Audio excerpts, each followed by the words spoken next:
زندگی یہ نہیں ہے کسی کے لیے، زندگی ہے نبی کی، نبی کے لیے۔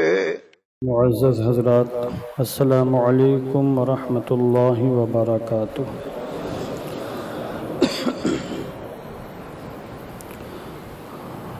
نحمده ونصلي ونسلم على رسوله الكريم، أما بعد فقد قال الله تعالى في القرآن المجيد والفرقان الحميد: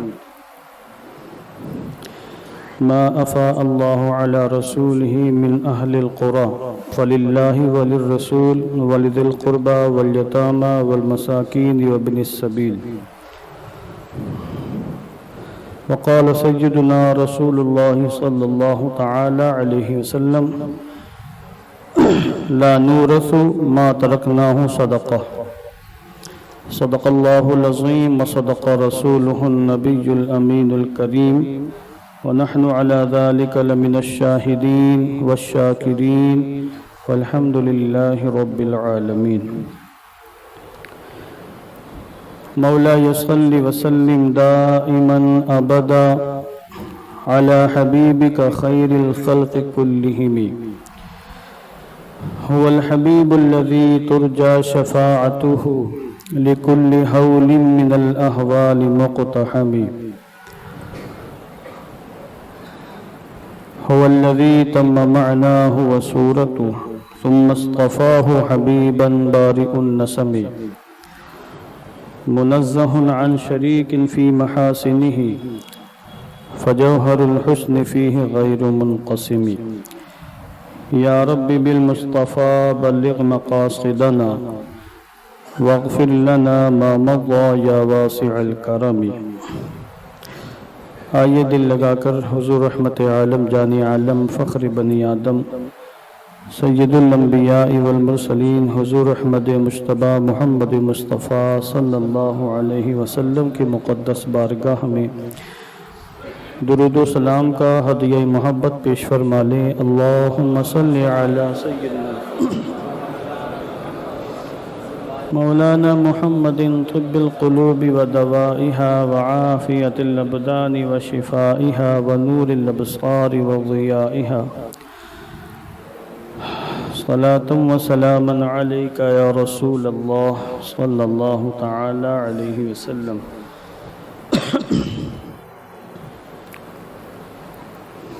اللہ کی توفیق اور اس کے فضل و کرم سے ہم آج 9 محرم الحرام کو اس کی بارگاہ میں حاضر ہیں سجدہ بندگی پیش کرنے کے لیے۔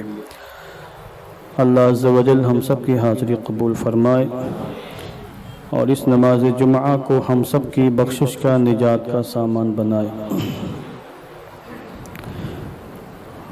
ماہ محرم الحرام کی مناسبت سے میں نے پچھلے ہفتے باغ فدق کے مسئلے کو چھیڑنے کی کوشش کی، چونکہ ہر سال ماہ محرم الحرام کی آمد پر اہل تشیع کی جانب سے زبردستی کھینچ تان کر اس مسئلے کو اٹھایا جاتا ہے اور پھر اس مسئلے پر بڑی لیدی مچائی جاتی ہے۔ 1400 سال سے زیادہ کا عرصہ گزر چکا ہے، مگر یہ لوگ آج بھی انہی باتوں میں پوری امت کو الجھا کر رکھے ہوئے ہیں، اور پھر تبرہ بازیوں کا سلسلہ شروع ہوتا ہے۔ وہ ماہ محرم الحرام جس میں اپنے محسنوں کو یاد کرنا چاہیے، ان کی بارگاہ میں خراج پیش کرنا چاہیے، اہل بیت اطہار کا تذکرہ ہونا چاہیے، اس تذکرے کے ساتھ صحابہ کرام کا بھی ذکر جمیل ہونا چاہیے، مگر یہ قوم نہ جانے کیسی قوم ہے کہ یہ سمجھتی ہے کہ جب تک ہم صحابہ کرام کو بھدی بھدی گالیاں نہیں دے دیں گے تب تک اہل بیت کرام کی محبت سچی نہیں ہو پائے گی اور محبت کے تقاضے پورے نہیں ہو پائیں گے۔ سوشل میڈیا پر ہزاروں قسم کے ویڈیوز پڑے ہوئے ہیں جن میں ان لوگوں نے باقاعدہ گستاخیاں کی ہیں، ان کو شیئر کرتے ہیں، پھیلاتے ہیں اور اس پر ایسا ایمان رکھتے ہیں جیسے وہ قرآن ہے، بلکہ اس سے بھی بڑھ کر ایمان رکھتے ہیں۔ اس لیے باغ فدق کی حقیقت کو میں نے پچھلے ہفتے واضح کیا اور میں نے انہی کی کتابوں کے حوالے بھی پیش کیے۔ اسی سلسلے کو میں آج آگے بڑھانے جا رہا ہوں اور انہی کی کتابوں کے حوالے میں پیش کروں گا اپنے حوالوں کے ساتھ۔ تو بعض اہل تشیع تو یہ دعویٰ کرتے ہیں کہ حضور رحمت عالم جان عالم نے اپنی زندگی میں چونکہ حضرت فاطمہ کو باغ فدق دے دیا تھا، لہذا پہلے خلیفہ ابوبکر کو چاہیے تھا کہ وہ باغ فدق حضرت فاطمہ کو دیتے، نہیں دیا، لہذا وہ غاصب ہیں، اور جو کسی کا مال ہڑپ کر لے، غصب کر لے، وہ ظالم اور جابر ہے، اور ظالم اور جابر پر تبرہ کیا جائے گا، اس سے نفرت کا اظہار کیا جائے گا، لہذا ہم ان سے اپنی نفرت کا، اپنی بیزاری کا اظہار کرتے ہیں اور اعلان کرتے ہیں۔ تو اس کا جواب میں نے یہ دیا تھا اپنی کتابوں سے اور انہی کی کتابوں سے کہ باغ فدق حضور نے اپنی زندگی میں حضرت فاطمہ کو نہیں دیا تھا۔ اس کو کوئی بھی مائی کلال مرتے دم تک کسی بھی معتبر مستند کتاب سے اور کسی بھی روایت سے ثابت نہیں کر سکتا کہ حضور نے اپنی زندگی میں حضرت فاطمہ کو باغ فدق دیا تھا، اور جب دیا نہیں تھا تو اس قسم کا واویلا مچانے کی کوئی حاجت ہی نہیں، اس کا کوئی جواز ہی فراہم نہیں ہوتا۔ دیا ہوتا اور وہ حضرت فاطمہ کی ملکیت میں چلا جاتا، حضرت فاطمہ اس کی مالک ہو جاتی، پھر صدیق اکبر نے اس کو لے لیا ہوتا، تب تم اپنی گندی زبان سے یہ باتیں کرتے کہ انہوں نے لے لیا، زیادتی کی، ظلم کیا، غصب کر لیا، اور جبکہ ایسا کچھ ہوا ہی نہیں۔ میں نے اپنی کتاب حوالے میں پیش کی، سنن ابو داؤد کا میں نے حوالہ پیش کیا، اور ان کی کتاب بھی جو نہج البلاغہ کی شرح نہج البلاغہ للامام ابن ابی حدید، جو ان کے خود کے بہت بڑے عالم دین ہیں، ان کی کتاب کا میں نے حوالہ پیش کیا۔ اس میں اور بھی گفتگو ہو سکتی، مگر میں آج تو کہ مجھے اس موضوع کو سمیٹنا ہے، باقی باتیں اگلے ہفتے بیان کرنی ہیں، اس لیے میں بہت ہی اختصار کے ساتھ اہم باتیں لے رہا ہوں، باقی باتوں کو چھوڑ رہا ہوں۔ بعض اہل تشیع یہ کہتے ہیں کہ چلو ٹھیک ہے، حضور نے اپنی زندگی میں حضرت فاطمہ کو نہیں دیا تھا، مگر باغ فدق تو حضور کا تھا، حضور اس کے مالک تھے، حضور باپ ہیں، جب حضور کا انتقال ہو گیا تو یہ پراپرٹی حضرت فاطمہ کو ملنی چاہیے تھی، حضرت فاطمہ وارث تھی حضور کی، اور خلیفۃ المسلمین کی ذمہ داری تھی کہ شریعت کے مطابق پراپرٹی تقسیم کرتے اور حضرت فاطمہ کو ان کا حصہ دیتے، اور نہیں دیا۔ اس کا مطلب یہ ہے کہ انہوں نے اپنی زمانہ خلافت میں حضرت فاطمہ کے ساتھ زیادتی کی ہے، ظلم کیا ہے، لہذا ہم ان کو نہیں مان سکتے جنہوں نے فاطمہ زہرا کا حق مار لیا، ان کا حق نہیں دیا، ان کے ساتھ زیادتی کی، ظلم کیا۔ اس کے دو جواب ہمارے پاس ہیں اس الزام کے۔ اب یہ یقین سے آپ اس کو سمجھیے کہ بالکل یہ الزام ہے، جھوٹا الزام، اور آپ یہ ایک محاورہ جانتے ہیں، مشہور ہے کہ جھوٹ کو اتنا بولو کہ لوگ سچ سمجھنے لگے، جیسے موجودہ حکومت کی پالیسی کا حصہ ہے کہ جھوٹ کو اتنا پھیلاؤ، اتنا پھیلاؤ، اتنا پھیلاؤ کہ لوگ اس جھوٹ کو سنتے اسے جھوٹ پر یقین کرنے لگ جائیں۔ یہ وہ جھوٹ ہے جو مسلسل 14 صدیوں سے یہ لوگ پھیلا رہے ہیں، کتابوں میں لکھ رہے ہیں، اور ہمارے علماء نے بارہا جوابات دیے ہیں۔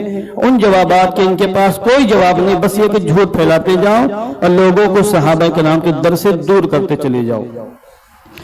تو ہمارے پاس اس کے دو جواب ہیں۔ ایک جواب تو یہ ہے کہ یہ کہنا کہ باغ فدق حضور کی ملکیت میں، تو یہی صحیح نہیں ہے۔ باغ فدق تو مال فے تھا، اور میں نے پچھلے ہفتے بیان کیا مال فے دونوں، ہم اہل سنت اور اہل تشیع دونوں کہتے ہیں کہ مال فے وہ مال ہوتا ہے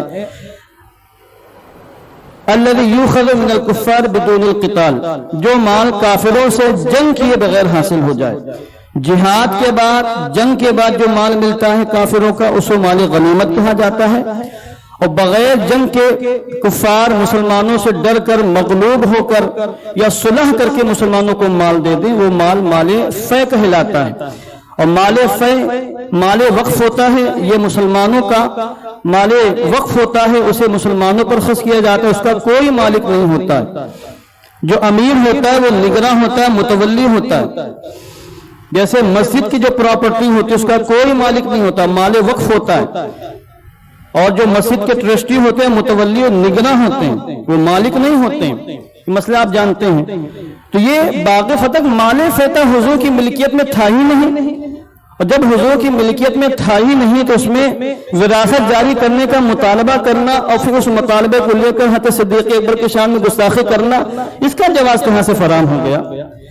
ہم تو مال فے مانتے ہیں، اور قرآن مقدس میں مال فے کا جو مصرف ہے کہ کہاں کہاں خرچ کرنا ہے، میں نے پچھلے ہفتے آیت کریمہ پیش کی، ما افاء اللہ علی رسول من اہل القرى فللہ وللرسول ولذی القربى والیتامى والمساکین وابن السبیل، کہ اللہ نے بستی والوں میں سے جو مال رسول اللہ کو دے دیا وہ مال فے ہے، تو وہ اللہ کا ہے، رسول اللہ کا ہے، رسول کے رشتہ داروں کا ہے، یتیموں اور مسکینوں کا ہے اور مسافروں کا ہے۔ اس لیے حضور زندگی پر نگراں رہے، متولی رہے، اس کی جو بھی آمدنی ہوتی رہی، اگر ایک طرف اپنے رشتہ داروں پر خرچ کرتے رہتے، فاطمہ کو بھی اس میں سے حصہ ملتا تھا، بنی ہاشم کو حصہ ملتا تھا، یتیموں مسکینوں کو حصہ ملتا تھا، مسافروں کو حصہ ملتا تھا۔ تو یہ تو مال فے تھا، یہ کہنا کہ حضور کی پراپرٹی تھی یہ صحیح نہیں، غلط ہے۔ اور اسی بات کو اگر میں اپنی کتابوں سے کہوں تو شاید وہ لوگ نہ مانے، میں انہی کے امام کا حوالہ پیش کر دیتا ہوں۔ ان کے بہت بڑے امام ہیں جن کی امامت کو تمام رافضی مانتے ہیں، جن کو وہ شیخ الاسلام بھی کہتے ہیں، امین الاسلام بھی کہتے ہیں۔ ان کی کتابیں ایرانی حکومت اپنے پیسے سے چھپاتی ہے، دنیا بھر میں پھیلاتی ہے، اور شیعہ آن لائن لائبریری جو موجود ہے گوگل کے اوپر، اس کے اوپر ان کی ساری کتابیں موجود ہیں۔ ان کی قرآن مقدس کی تفسیر ہے مجمع البیان فی تفسیر القرآن، اتنی موٹی تفسیر ہے عربی میں نے خود پڑھا ہے اس کو، کئی جلدیں میرے مطالعے میں رہی ہیں، یہ ساری باتیں پڑھی ہوئی ہیں، اور نیٹ کے اوپر ان کی کتابیں دستیاب ہیں، میں حوالہ دیتا ہوں، ڈاؤن لوڈ کریں، اٹھا کے دیکھ لیں، عربی سمجھ میں آ تو ہم سے پوچھیں آ کر، میں آپ کو ترجمہ کر کے دکھاؤں گا۔ تو شیخ طبرسی فضل بن حسن، جن کو امین الاسلام اور شیخ الاسلام یہ لوگ کہتے ہیں، اپنا شیخ الاسلام، ہم نہیں مانتے ان کو، ان کے عالم ہے وہ، مگر ان کے اندر انصاف کے جراثیم تھے، کہیں کہ وہ انصاف کی باتیں کرتے تھے، حق باتیں کر دیا کرتے تھے۔ اور کوئی بھی انسان آپ کا مخالف ہے تو ایسا نہیں کہ اس کی ساری باتیں غلط ہوتی، کچھ باتیں صحیح بھی کہہ دیتے ہیں۔ کسی سے دشمنی کا مطلب یہ نہیں کہ آپ اس کی ہر بات کا انکار کر دیں، ہر بات کا رد کر دیں۔ مد مقابل اور مد مخالف اگر کوئی صحیح بات کہتا تو اس کو تسلیم کرنا چاہیے۔ تو فضل بن حسن نے اپنی کتاب مجمع البیان فی تفسیر القرآن 9ویں جلد میں صفحہ نمبر 260 پر اسی بات کو لکھا ہے کہ باغ فدق مال فے تھا، مال فے وہ حضور کی پراپرٹی نہیں تھی کہ اس میں وراثت جاری ہوتی، حضور اس کے متولی تھے، حضور اس کے نگراں تھے، اور مال فے کا مصرف اور اس کے کہاں خرچ کرنا ہے اس کو تو خود حضور اللہ رب العزت نے قرآن مقدس میں بیان فرما دیا۔ لہذا مال فے تھا ہی، مال فے تھا، حضور کی ملکیت میں نہیں تھا، لہذا یہ مطالبہ کرنا کہ حضور کے وصال کے بعد وہ حضرت فاطمہ کو ملنا چاہیے، یہ مطالبہ بالکل غلط تھا جو آج کے رافضی مطالبہ کر رہے ہیں۔ چلو مان لیتے ہیں کہ مال فے حضور کی ملکیت میں تھا، باغ فدق حضور کی ملکیت میں تھا، اولاً ہم مانتے ہی نہیں، یہ ہمارے عقیدے کے خلاف، قرآن مقدس کے خلاف، خود تمہارے امام نے اس کو لکھا ہے کہ باغ فدق مال فے تھا۔ چلو برسبیل تنزل تم نہیں مانتے تو چلو تمہاری بات مان کر ہم تم سے بات کرتے ہیں۔ باغ فدق حضور کی ملک میں نہیں تھا، حضور کی ملکیت میں نہیں تھا، حضور اس کے نگراں تھے، متولی تھے۔ چلو مان لیتے ہیں تمہاری بات کہ حضور کی ملکیت میں تھا۔ اگر یہ بات مان لی جائے کہ باغ فدق حضور کی ملکیت میں تھا تب بھی اس میں وراثت جاری نہیں ہو سکتی تھی اور حضور کے وارثوں کو نہیں مل سکتا تھا، کیونکہ بخاری کے اندر روایت ہے، مسلم کے اندر روایت ہے، دیگر حدیث کی کتابوں کے اندر روایت ہے، صدیق اکبر سے مروی ہے، تو عائشہ صدیقہ سے مروی، عمر فاروق اعظم سے مروی، نہ جانے کتنے صحابہ سے مروی ہے کہ حضور نے فرمایا ما نورثو ما ترکنا ہو صدقہ، لا نورثو ما ترکنا ہو صدقہ، یہ حدیث پاک کے الفاظ ہیں کہ حضور نے فرمایا کہ ہم انبیاء گروہ کی ہم گروہ انبیاء کی شان یہ ہے کہ ہم کسی کو اپنا وارث نہیں بناتے مال کا، دولت کا، ہم جو بھی چھوڑتے ہیں وہ مسلمانوں کے صدقہ ہو جاتا ہے، وہ مال وقف ہوتا ہے، اس پر کسی کی وراثت ثابت نہیں ہوتی ہے، اور یہ کئی مقام پر حضور نے ارشاد فرمایا۔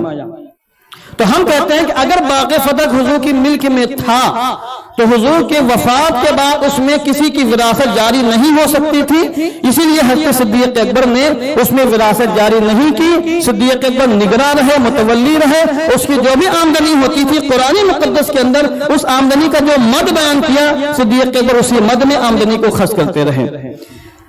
حضرت عائشہ صدیقہ سے مروی ہے کہ جب حضور کا وصال ہو گیا تو حضور کے ازواج مطہرات حضرت عثمان غنی کے پاس گئیں کہ آپ خلیفۃ المسلمین سے ہماری وراثت دلوا دیں، حضور کا انتقال ہو گیا ہے، حضور کے پاس جو پراپرٹی تھی اس میں سے ہمارا حصہ دلوا دیں۔ بیوی کا حصہ ہوتا ہے شوہر کے مال میں، جس طرح بیٹی کا حصہ ہے، بیٹے کا حصہ ہے، بیوی کا حصہ بھی ہے، ماں کا حصہ بھی ہے، اور جو چچا وغیرہ ہوتے ہیں عصبات ان کا بھی حصہ ہوتا ہے۔ یہ ایک الگ مستقل میدان ہے، میں اس پر تھوڑا سا بول چکا، کسی موقع پر اور بولوں گا۔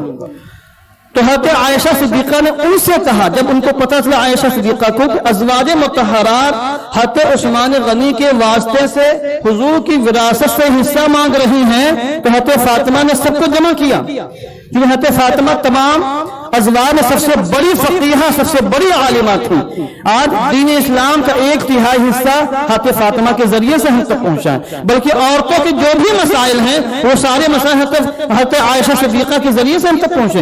یہ حضرت عائشہ صدیقہ کا مقام ہے۔ تو حضرت عائشہ صدیقہ نے سب کو جمع کیا اور کہا کہ کیا تمہیں نہیں پتا ہے؟ قال رسول اللہ صلی اللہ علیہ وسلم لا نورث ما ترکنا صدقہ، کیا تمہیں نہیں پتا ہے کہ حضور نے ارشاد فرمایا ہے کہ ہم گروہ انبیاء کسی کو اپنا وارث نہیں بناتے ہیں، ہم جو بھی چھوڑتے ہیں وہ صدقہ ہوتا ہے، اس میں کسی کی وراثت جاری نہیں ہوتی ہے۔ تو جب عائشہ صدیقہ نے دیگر ازواج سے کہا تو سب مطمئن ہوں گے، دوبارہ کبھی کسی نے کوئی مطالبہ نہیں کیا۔ یہ روایت بخاری کے اندر بھی ہے، مسلم کے اندر بھی ہے، بلکہ بخاری اور مسلم کی ایک اور روایت میں پیش کر رہا ہوں، اس کے بعد میں ان کی کتاب کا حوالہ پیش کروں گا، جس میں یہ ہے کہ ایک محفل میں حضرت علی شیر خدا مولا کائنات موجود ہیں، عثمان غنی بھی موجود ہیں، عمر فاروق اعظم بھی ہیں، حضرت عباس بھی ہیں، اور حضرت عبد الرحمن ابن عوف بھی ہیں، سعد بن ابی وقاص بھی ہیں، زبیر بن عوام بھی ہیں، یہ سب عظیم الشان صحابہ موجود ہیں۔ اس وقت فاروق اعظم نے کھڑے ہو کر سب سے کہا انشدکم باللہ الذی باذنہ تقوم السماوات والارض الا تعلمون ان رسول اللہ صلی اللہ علیہ وسلم قال لا نورث ما ترکنا صدقہ۔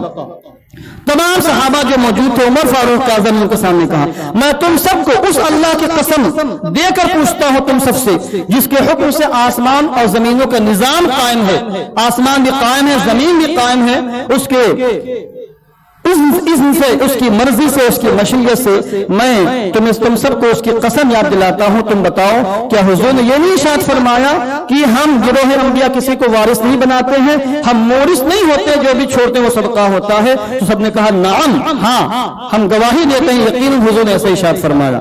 اور وہاں علی عباس جو باقاعدہ وارث تھے، پھر ان سے خطاب کیا انشدکما باللہ الذی باذنہ تقوم السماوات والارض الا تعلمان ان رسول اللہ علیہ الصلوۃ والسلام قال لا نورث ما ترکنا صدقہ۔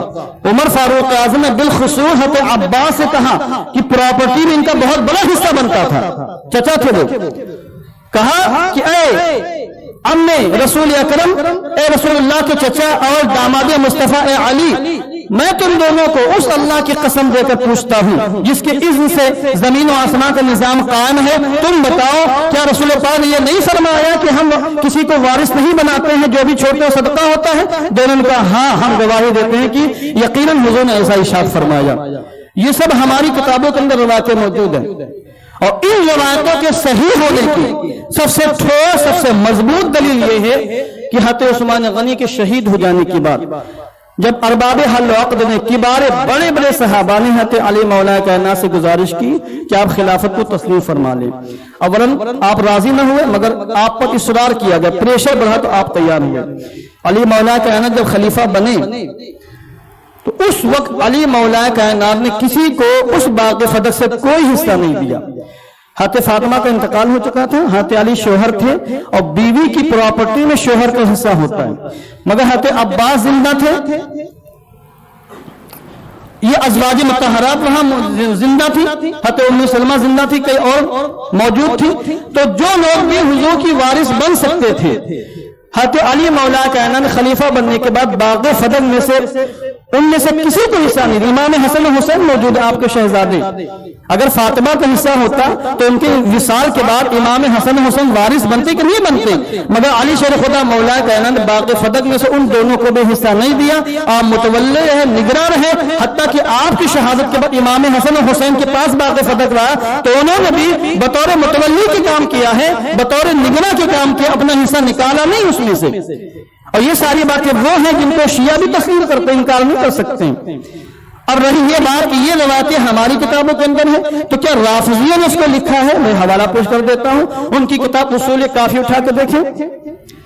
اصول کافی انتہائی معتبر کتاب میرے موبائل کے اندر موجود ہے، اس کی PDF فائل گوگل کے اوپر موجود ہے، اس کی ساری جلدیں موجود ہیں. اس کا ترجمہ فارسی میں بھی ہے، اردو میں اس کا ترجمہ ہے، عربی میں اصلی کتاب اصول کافی کے اندر باقاعدہ یہی حدیث پاک روایت کی گئی ہے کہ حضور نے ارشاد فرمایا کہ ہم گروہ انبیاء درہم و دنانیر کا کسی کو وارث نہیں بناتے ہیں، ہم صرف علم کا وارث بناتے ہیں. علم کا وارث بناتے ہیں. جس نے نبیوں سے علم حاصل کر لیا اس نے نبیوں سے بہت بڑا حصہ گویا کہ حاصل کر لیا. اس حدیث پاک سے بھی واضح ہوتا ہے کہ حضور رحمت عالم جان عالم کی پراپرٹی میں اور آپ کی ملکیت میں وراثت جاری نہیں ہو سکتی تھی. پہلے تو ہم تسلیم ہی نہیں کرتے کہ باغ فتح حضور کی ملکیت میں تھا. اگر ہم تسلیم بھی کر لیں کسی کی ضد کو دیکھتے ہوئے تو ہم یہ جواب دیں گے کیونکہ وہ حضور کی ملکیت میں تھا اور حضور کی جو پراپرٹی ہے اس میں ملکیت کسی کی وراثت جاری نہیں ہو سکتی تھی. کیونکہ حضور نے ارشاد فرمایا ہے کہ نبی جو مال بھی چھوڑ کر دنیا سے جاتے ہیں اس مال میں کسی کی وراثت جاری نہیں ہوتی.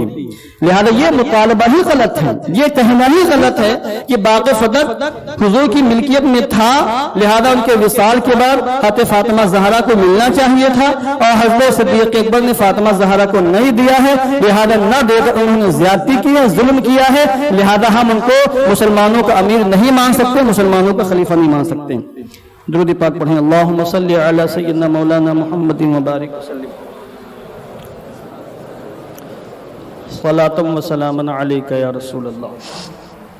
اگلی بات، اب یہ کہتے ہیں کہ ہم ان سے نفرت اس لیے کرتے ہیں کہ انہوں نے جگر گوشہ مصطفیٰ حضرت سیدہ فاطمہ زہرا کو تکلیف دی ہے، غضب نہ کیا، ناراض کیا، ان کو پراپرٹی نہیں دی. اور حدیث پاک میں آیا ہے فاطمہ بضعۃ منی اغضبنی ما اغضبہا، فاطمہ میرے جگر کا ٹکڑا ہے. جس نے فاطمہ کو ناراض کیا اس نے مجھ کو ناراض کیا ہے، جس نے فاطمہ کو غضب نہ کیا اس نے مجھ کو غضب نہ کیا ہے. تو ابو بکر نے تو فاطمہ کو غضب نہ کیا تھا، ہم اس کو ان سے محبت کیسے کر سکتے ہیں؟ ہم ان سے الفت کیسے کر سکتے ہیں؟ ہم ان کو مسلمانوں کا خلیفہ مسلمانوں کا امیر کیسے تسلیم کر سکتے ہیں؟ اس قسم کی باتیں کی جائیں تو آپ جواب یہ دیں یہ بھی تمہارا افطرا ہے، تمہارا الزام ہے، تمہارا دھوکہ ہے جو تم 14 صدیوں سے مسلمانوں کو دے رہے، دنیا بھر کے مسلمانوں کو. حضرت صدیق اکبر فاطمہ کو ناراض کیسے کر سکتی ہیں؟ ہاں یہ روایتوں میں آیا کہ حضرت فاطمہ کو وہ حدیث نہیں معلوم تھی، آپ تک نہیں پہنچی تھی، جس میں یہ ہے کہ ہم گروہ انبیاء کسی کو وارث نہیں بناتے، جو بھی مال چھوڑتے ہیں وہ صدقہ ہو جاتا ہے. تو حضرت فاطمہ کے علم میں چونکہ وہ حدیث پاک نہیں تھی، آپ بیٹی تھی، آپ صدیق اکبر کی بارگاہ میں آئیں اور آپ نے باغ فدق سے اپنے حصے کا مطالبہ کیا. اس موقع پر صدیق اکبر نے کہا کہ اے دختر رسول، اے شہزادی رسول، کیا آپ کو نہیں پتا ہے کہ حضور رحمت عالم جان عالم نے ارشاد فرمایا ہے کہ ہم گروہ انبیاء کسی کو اپنا وارث نہیں بناتے ہیں، جو بھی ہم مال چھوڑتے ہیں وہ مال صدقہ ہوتا ہے. حضرت فاطمہ زہرا نے جب یہ حدیث پاک سنی ہے تو آپ بالکل مطمئن ہو گئی، بالکل خاموش ہو گئی اور آپ نے گھر تشریف لائیں. دوبارہ آپ نے 6 مہینے تک زندہ رہنے کے باوجود کبھی بھی صدیق اکبر سے باغ فتح کا مطالبہ نہیں کیا. نہ آپ نے مطالبہ کیا، نہ حضرت علی مولا کائنات نے مطالبہ کیا، نہ بعد میں ان کے بیٹوں نے مطالبہ کیا ہے. اگر واقعی وہ اس مال کی حقدار ہوتی اور مطمئن نہ ہوتی تو یقیناً وہ دوبارہ تبارہ اور چوتھی بار ضرور مطالبہ کرتی. آپ اس کو اپنی اوپر سیٹ کر لیں کہ اگر آپ کی بیوی کا حصہ کوئی ہڑپ کر لے اور آپ کی بیوی سے کہا جائے کہ آپ کو اس میں کوئی حصہ نہیں ہے تو ٹھیک ہے، بیوی بھلے مطمئن ہو جائے، مگر کیا آپ شوہر ہونے کے حصے سے مطالبہ نہیں کریں گے اور ان سے جا کے نہیں کہیں گے تم نے میری بیوی کا حق مار لیا، میری بیوی کا حصہ مار لیا ہے؟ کہ علی مولا کائنات نے بغیرت کے معاذ اللہ کہ ان کی زندگی میں حضرت فاطمہ کا حق لے لیا گیا، حضرت علی شریف خدا مولا کائنات خاموش بنے ہیں اور آپ کی زبان سے ایک لفظ ہی نکلا. ان سب چیزوں کے جوابات ان کے پاس نہیں ہو سکتے. اس کا یہی جواب ہے. یہ الزام ہی غلط ہے کہ حضرت صدیق اکبر نے حضرت سیدہ حضرت فاطمہ زہرا کو ناراض کیا تھا، غضب نہ کیا. انہوں نے تو حدیث پاک سنائی تھی. کیا حدیث پاک سنانا یہ ظلم ہے، زیادتی ہے؟ کیا حدیث پاک پر عمل کرنا یہ زیادتی ہے اور ظلم ہے؟ انہوں نے تو حدیث پاک پر عمل کیا ہے اور باقاعدہ حدیث پاک سنائی ہے، جس کی بنیاد پر فاطمہ بالکل مطمئن ہو گئی، جس طریقے سے دیگر ازواج مطہرات مطمئن ہو گئی تھی. بلکہ صدیق اکبر نے تو یہاں تک کہا، اور یہ روایت خود انہوں نے اپنی کتابوں کے اندر روایت کیا ہے. حق الیقین کتاب کا نام ہے، اہل تشیع کی بڑی معتبر کتاب حق الیقین. یہ بھی موجود ہے گوگل کے اوپر، آپ ڈاؤن لوڈ کر لیں، فارسی میں ہے حق الیقین. اس کے اندر باقاعدہ یہاں تک لکھا ہے. ان کے بڑے کیا کیا لکھے گا، یہ چھوٹے چھوٹے چھچھوندوں جیسی زبان سے بدتمیزیاں کر رہے ہیں، گستاخیاں کر رہے ہیں.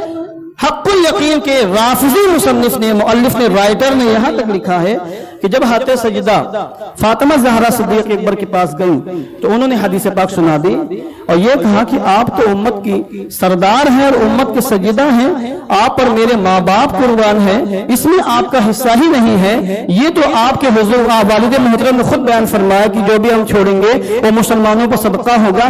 یہ مال تو مسلمانوں کا ہے، اس کا تو میں خود مالک ہی نہیں، میں کیسے آپ کو دے سکتا ہوں؟ ہاں، میں جن چیزوں کا مالک ہوں، میری جتنی بھی پراپرٹی ہے، میرا گھر، میری جائیداد، میری آل و اولاد سب آپ کے غلام ہیں اور سب آپ کی ملکیت میں ہے. آپ جتنا لینا چاہیں میری جائیداد سے لے سکتے ہیں، آپ کو مکمل کنٹرول ہے، مکمل اختیار ہے، میرا سب کچھ آپ کا ہے، مگر یہ مسلمانوں کا مال ہے، اس میں سے میں آپ کو نہیں دے سکتا ہوں. میں آپ کے ابا جان کی حدیث پاک پر عمل کر رہا ہوں. جب حضرت سیدہ فاطمہ زہرا نے سنا تو آپ بالکل مطمئن ہوگی اور اپنے گھر تشریف لائیں.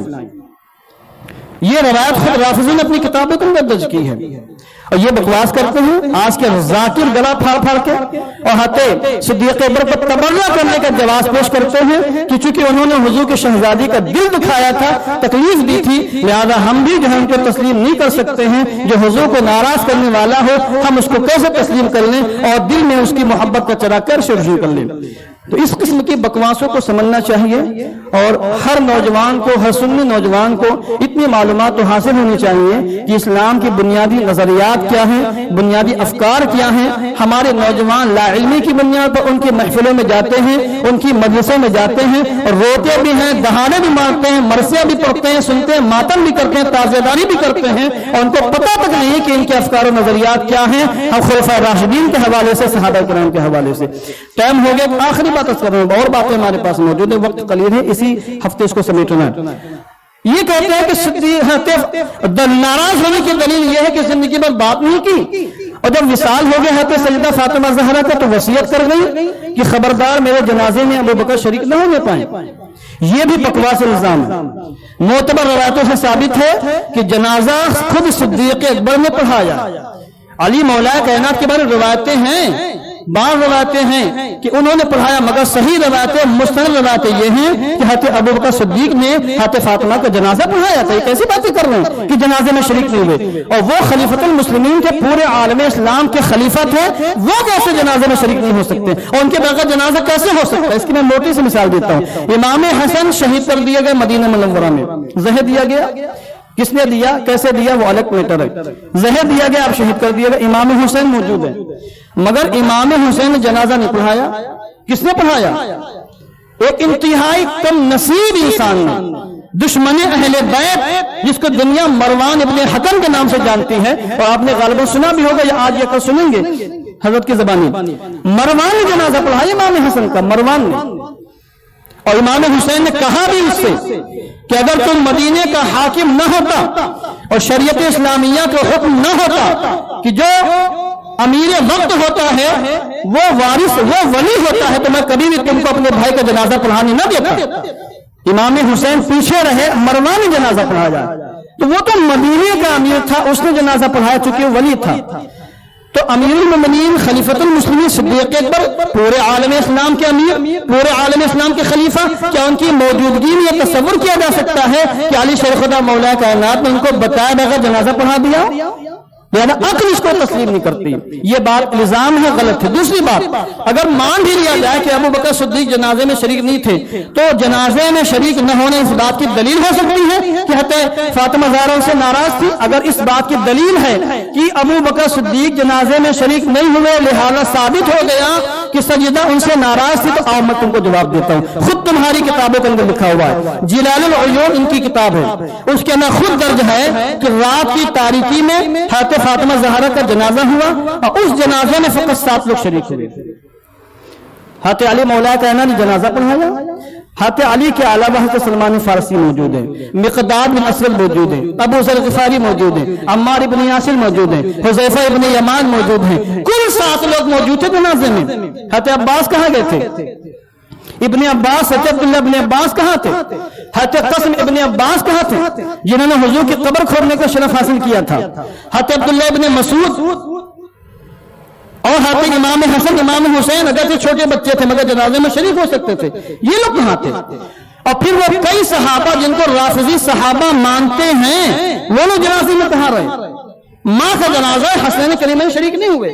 تو کیا تم یہ کہنے کی ضرورت کرو گے کہ ماں اپنے بیٹوں سے ناراض تھی؟ حضرت عباس، حضرت عبداللہ بن عباس، حضرت جعفر بن ابی طالب، حضرت عقیل بن ابی طالب، یہ خاندان بنی ہاشم کے سفرد ہیں، خاندان کے گھرانے کے. یہ لوگ جنازے میں شریک نہیں تھے. خود تمہاری کتاب بتاتی. کیا تم یہ کہنے کی ہمت کرو گے کہ ان سے بھی سیدہ کائنات ناراض تھی؟ لہذا بات وہ نہیں جو بتائی جا رہی، بات کچھ اور ہے.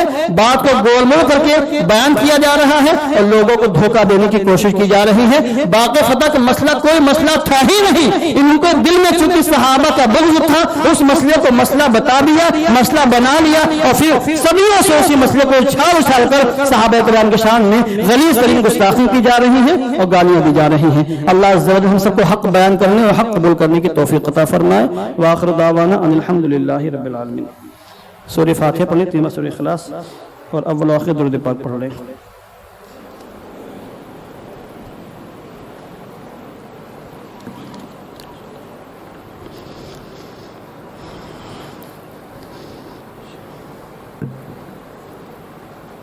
ایک اعلان سماعت فرما لیں. شہدائے کربلا کانفرنس مچھلی مارکیٹ چراغ نگر گھاٹ کوپر ممبئی 30 جولائی بروز اتوار بعد نماز عشاء، جس میں مقرر خصوصی خطیب ذیشان عالی رسول سید امین القادری صاحب تشریف لا رہے ہیں. شرکت فرمائیں اور دعائیں صحت کی درخواست ہے.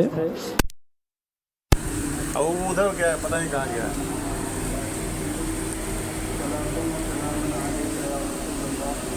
ادھر سے بند کیا ہے، ریکارڈنگ بند کرا. بند ہو گئی. بند کیا اس کو، بند کرو، لاک کھول. ریکارڈنگ بند کرو. ریکارڈنگ بند نہیں ہوئی.